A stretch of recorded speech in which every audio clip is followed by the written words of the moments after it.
Now I've got the chair of the Wisconsin Democrats and candidate for DNC chair, Ben Wikler. Ben, thanks for coming back on. Brian, great to be with you today. So I want to talk about the DNC, but first I want to talk about what we are contending with right now in the immediate aftermath of Trump's inauguration. Going to that inauguration, if you look at the dais right behind Donald Trump, it was filled with the wealthiest and most influential people in the country, people like Jeff Bezos, Mark Zuckerberg, Xu, so people who effectively own most of our communications platforms in the United States. If you're in charge of the DNC, and just more broadly as an issue that we're contending with as Democrats, how do we compete with that kind of control and influence that Donald Trump is wielding right now? Trump wants to build an American oligarchy, and it was right there on national TV and on every streaming platform. Anyone watching the inauguration could see it. And then he goes off to the White House and starts signing executive orders that completely betray his whole campaign promise to actually do something for working people. He actually repealed the executive order about prescription drug prices so that prescription drug costs are going to go up. It's exactly what we've been fighting against. And the reason he thinks he can get away with this is that he thinks he can divide and distract people so much that they will not see that he's ripping everyone off. And the people who own platforms like X, they want to help him get away with it. Fighting back means A, fighting on things that matter to working people across the country and fighting for our values. And B, it means building up independent progressive media so that we can get around the filters and the algorithms that the right has been trying to use in order to shift the public's attention away from what is actually happening in this country. And that there's a lot of pieces to this. I think we should also go on offense on conservative media. We should be thinking about non-political places where people who hate politics or cynical about politics get information.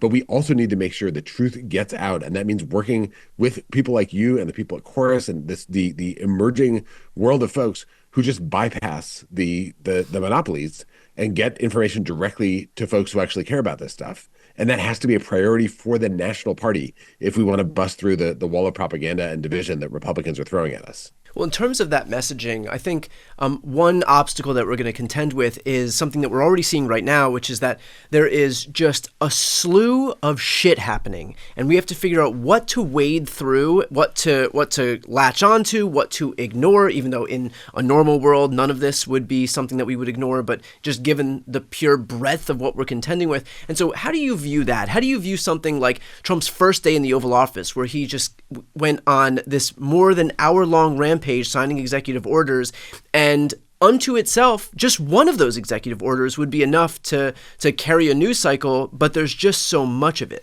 This is a shock and awe strategy from Trump. And our job is to be neither shocked nor awed, but to be focused on how we fight in a way that shows the vast majority of this country that we're on their side. And we should recognize he's going to try to do damage in a whole bunch of different ways, like the attack on birthright citizenship. That's going to go to court. It's going to lose in court. Democratic governors and attorney generals, including my own here in Wisconsin, Governor Evers and Attorney General Call have already launched a lawsuit to try to defeat it. That's going to play out in court. That will not be the thing that the general public winds up defining the battle of this next era on. And so we should fight for our values across the board. But where we bring public attention, where we laser focus what everyone in this country needs to know has just happened, has to be on things that divide Republicans, unite Democrats, independents, people who hate politics around things that matter to the vast majority of people in this country. And I think that prescription drug costs is a perfect example of that. Something where almost everyone in this country knows that every time you fill a prescription, you're probably being ripped off, that there are people making billions and billions of dollars on jacking up the prices for drugs that everybody needs that cost almost nothing to produce. Then there's plenty of incentives to make those things. And what Republicans want is a situation where the price can be sky high, even for generic drugs, even if it means that people have to break pills in half because they can't afford to fill their prescription again. And that should be infuriating, and it is, and it's incredibly politically unpopular, and Trump is on the wrong side of it. And what Trump tries to do is he tries to bury these political poison pills in the midst of this avalanche of other stuff so that Democrats never actually get the word out about the way that he's attacking the vast majority of Americans, even people who voted for him. If we can put those things front and center in the conversation, we have the chance to end his honeymoon before it begins and begin the shift back to the kind of country we need to build. Ben, what do you think the theme of Democratic messaging should be? I know that it's early. I know that we probably are going to contend with some issues that we don't even know exist yet. And you know the way that the news cycle just kind of takes a mind of its own once something happens. But judging right now from what you can see, from how you can read the tea leaves, and from what we already know about Donald Trump's stated goals in his second term, what do you presume that the overarching theme that Democrats need to hold on to as we fight against Donald Trump will be? Well, we know that most people in this country are not incredibly wealthy and don't just watch their stock dividends rise to figure out how much money they can spend on their third home. Most Americans work for a living, and the fight for working people has always been the soul of the Democratic Party when we win elections. And when I say working people, I mean across race, across ethnicity, rural areas, suburb cities. I mean, most people in all communities in all states around this country, they're middle class or working class folks or people who aspire to be in the middle class, who work incredibly hard, or who aspire to work and have barriers to being able to work. It's people who don't have a bunch of wealth cushioning their lives, for whom it actually matters how much things cost and whether they can join a union and whether they have protections at their workplace and whether they can see a doctor without having to worry about bankruptcy. For people who need to know that the government's on their side when it comes to their basic needs, from being able to raise a kid to being able to retire with dignity. Seeing that Democrats fight for them against the people who are trying to rip them off and exploit them, that is the uniting thing that is at the heart of building economic solidarity that allows us to fight for freedom and for justice and recognition across every other dimension of what we care about. So that to me has to be at the start of this, and that's a partnership with the union movement, and it's a partnership with people who disagree on lots of other stuff. That this should be a country where there's a basic kind of economic freedom, a decency that we ensure that everybody has, and that Trump does not believe in. And that contrast allows us to be able to win fights and make progress on every front. Okay, so let me push back on that for a moment, because Democrats have shown this by virtue of their actions, right? Democrats cap the cost of insulin at $35, of inhalers at $35, out-of-pocket healthcare costs at $2,000, eliminated junk fees at banks. They're the party that protects Medicare and Medicaid and Social Security. They're the party that made sure veterans had healthcare with the PACT Act. So they have shown by virtue of their actions that they are the party that's looking out for working class people. All Donald Trump did with his time in office in the first term was a tax cut that overwhelmingly favored millionaires and billionaires. And yet still, this election was largely a referendum on culture war issues that Republicans were able to insert into the zeitgeist by virtue of their money and the size of their creator class, their independent media class, and just the influence that they had more broadly. And so just from my perspective, it almost feels like you can do all this stuff, but at the end of the day, because Republicans control so much of the infrastructure that delivers the messaging to people, it almost just falls on deaf ears. And so I know that's a big problem, and I'm asking you how to solve a big problem here, but that is a problem. So this is the irony, is that Democrats actually do walk the walk. The problem is that we don't have a big enough megaphone that when we talk the talk, anyone actually hears it. Right. And it's not that we cannot stop walking the walk. We actually have to have policies that reflect what everybody needs. But we need to break through the wall of propaganda in a way that right now we're not successfully doing. Because right now, most people get their news about Democrats from Republicans. And, right. And Republicans, their goal always is to say to voters, to you, the voter, that Democrats care about someone other than you. And their lie is always that if someone other than you gets something, then you're losing something, and the Democrats are trying to take from you to give to somebody else. And that's they choose different villains every time. This time it was gay people, trans people, brown people, black people, the immigrants, like whatever it is. It's some them. And this time they went for the smallest them so that they could have the biggest us that felt ripped off by the them that they were narrating. To beat that, we need to. When I say that we need to fight, it's not just that we need to have a good bill or policy that we put forward. We need to fight for it in a way that makes Republicans have to react to that, to show that they're actually on the side that's trying to rip everybody off.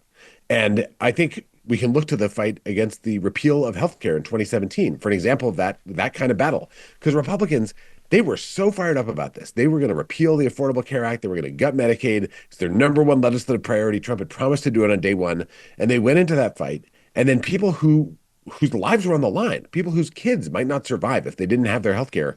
They were on the front lines of that battle, confronting Republicans directly in a way that made the Republicans just melt. They were canceling their town halls across the country. They were, retreating into their locked offices in the Capitol because people who were directly affected by their terrible policies were out there protesting, out there talking to the media that had shown up in droves because there was actual conflict on something that touched something that was core to people's lives. And that means a different way of thinking about how we communicate. That means both breaking through the stranglehold of conservative media and propaganda, and also dramatizing the stakes in the fight. That's what unions do when they go on strike. They actually, a picket line is literally a line of people that if you cross it, you are a scab and you're breaking that strike. And it makes it very clear that everyone has to choose whose side they're on. And that kind of fight can help demonstrate to the country what is going on in these battles. And right now, as we talk right now, Trump is meeting with Mike Johnson, the Speaker of the House, to plan out a multi-trillion-dollar tax cut for billionaires and big corporations. And the way we fight against that can help to demonstrate what the battle lines here truly are. The Republican con is always to try to divide and distract people so that they can grab money and hand it to people who already have an enormous amount of money and power. And they're doing it again in front of us. And once again, it's this flurry, this big bang of every possible distraction and attack, often attacking things that are important because they want us to move our attention there in a way that allows them to sneak out, with all the money in the treasury. So we need to be in this fight in a way that people see that we actually mean it, that we're fighting for them, that there's a bad guy in the fight who's trying to rip them off, and that it's people power that's going to be able to take that on. And then communicate that everywhere. Not just walk the walk, but talk the talk through the biggest megaphones we can possibly build. Okay, so let's switch gears here to the DNC. Again, you're running for chair of the DNC. What are the biggest issues right now that you're looking at with the DNC, and what would you do to change them? Well, the first one is exactly this. It's how we communicate. And that right now, the DNC is kind of, rolling. There's great people who work there, but it is not reaching a ton of people in their lives with messages that actually sink in, that show that we're on their side. And things like the rapid response Twitter and Blue Sky accounts, those things are important.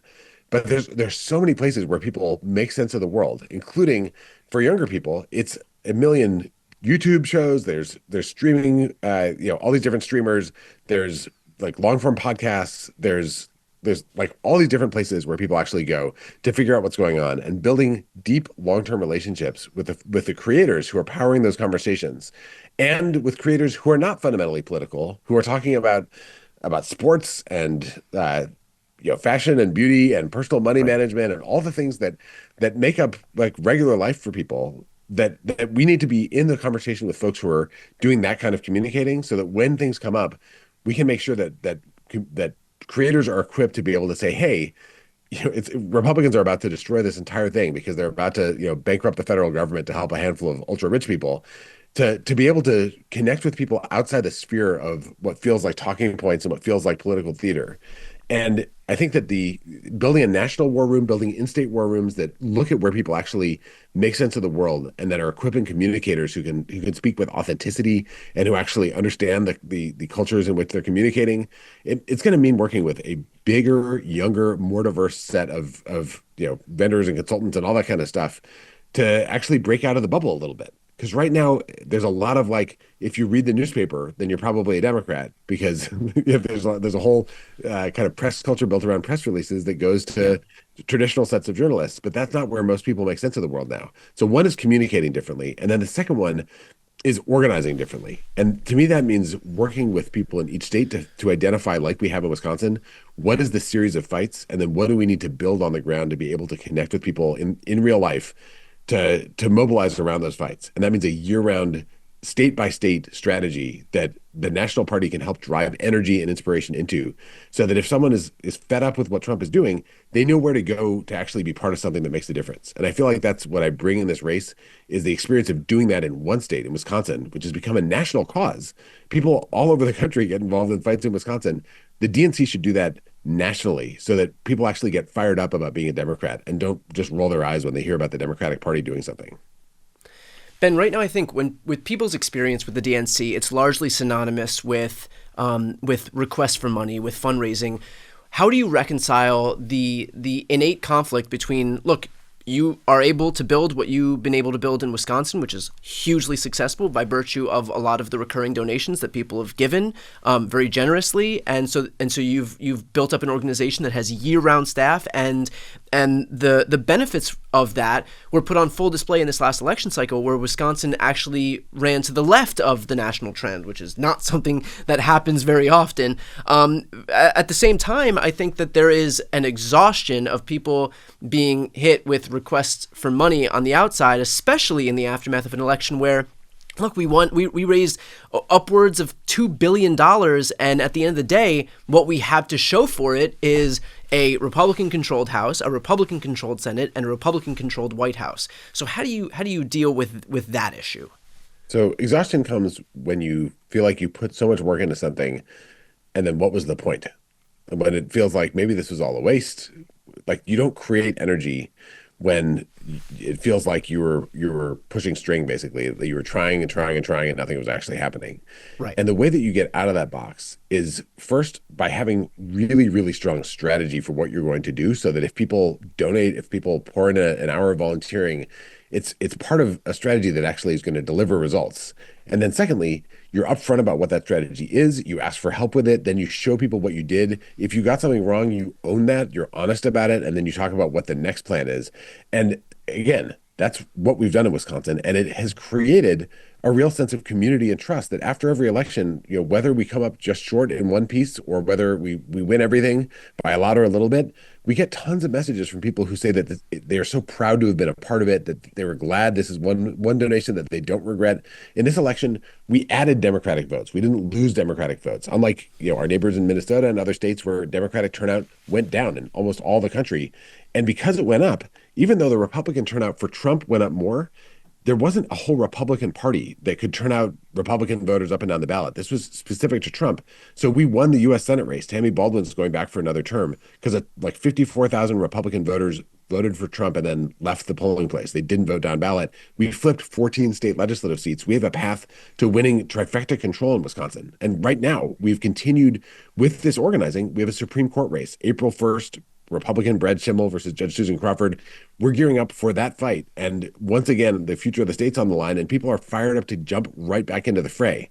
And you have to, like, when you're upfront with people about the strategy, you treat them like human beings instead of ATMs, then there's some grace. If things don't go the way you expected, you look together at why that was, and you gear up for the next battle. And that, to me, like giving people a sense of their role in the fight, not just the sense that they're being manipulated to extract more dollars from them, but having it so that we're all actually the heroes that we've been waiting for, that everyone knows that they have a role in this battle.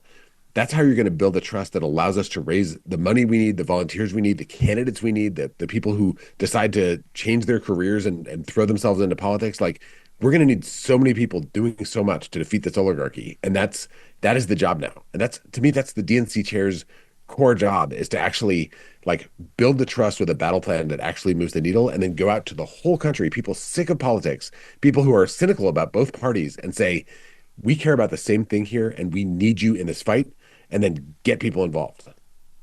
And finally, Ben, I know that this process is pretty opaque in terms of how the DNC chair is actually elected. Can you just give some insight into that? Yeah, so there are 448 voters in this race, and they vote on February 1st. The election is like 10 days away, and there are a bunch of people running. It's kind of two candidate race in terms of front runners, the chair of the Minnesota Dems, Ken Martin, and myself. And the goal is you need 225 out of the 448 votes. So it's like a student council race or a small town city council race. It is a race where there's a lot of rumors. There's a lot of like who's known who the longest, who spoke at a dinner 5 years ago. And I think the existential question for the DNC right now is whether we're going to operate based on the kind of rumor mongering and whisper campaigns and pressure campaigns, or whether we're going to do this based on how do we supercharge this party to be able to win in the toughest possible conditions against a president who's trying to rig the entire country. If we're serious about this fight, then what I offer in this race is a track record of fighting against massive headwinds in a state that was rigged by the GOP for control by a handful of right-wing billionaires, and then year-over-year success in unrigging that state and putting us now on the precipice of actually flipping back to blue.